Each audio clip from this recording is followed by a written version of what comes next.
دا هغه زاړه زاړه نښې دي. رسول الله مبارک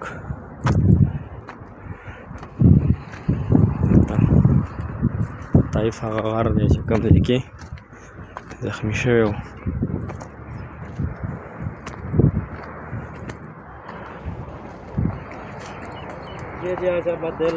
دغه ګټه راته خیمه ورکوي ها ګټه وینئ کومه یوه ده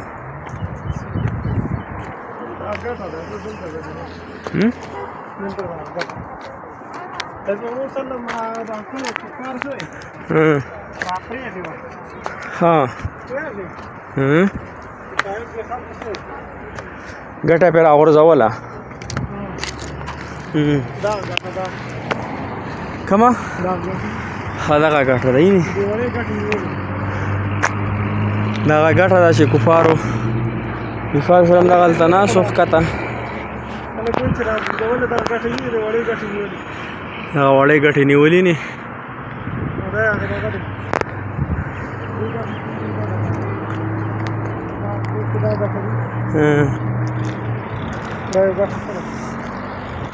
دغه ګټې ته ډبې ډډه والې وه دی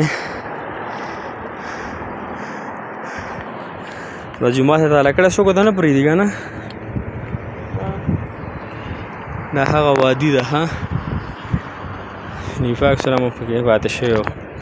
هغه شریانو یې پناه دغلته اخیستې وه دا پکې څه دي هلکه اشنا شان شی دی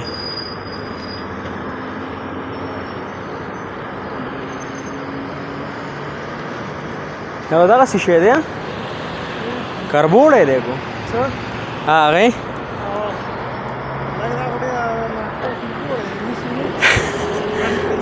او که نه یار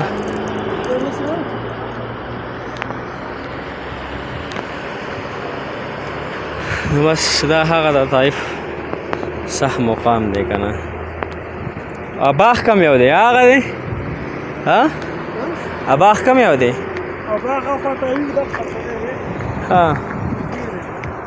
هغې کې هغې ته هم رسول الله مبارک ورغلی و هغې ته هم ورغلی و هغې کې ناست و که نه سپی کړی و هغې کې هغه جعفر کم یو صحابي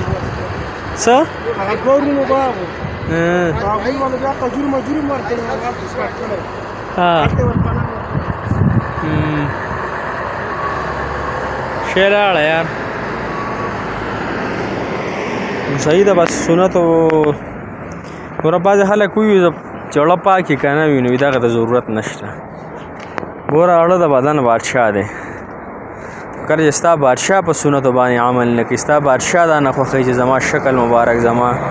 لباس زما ناسته پاسته دا د رسول الله مبارک په شان شي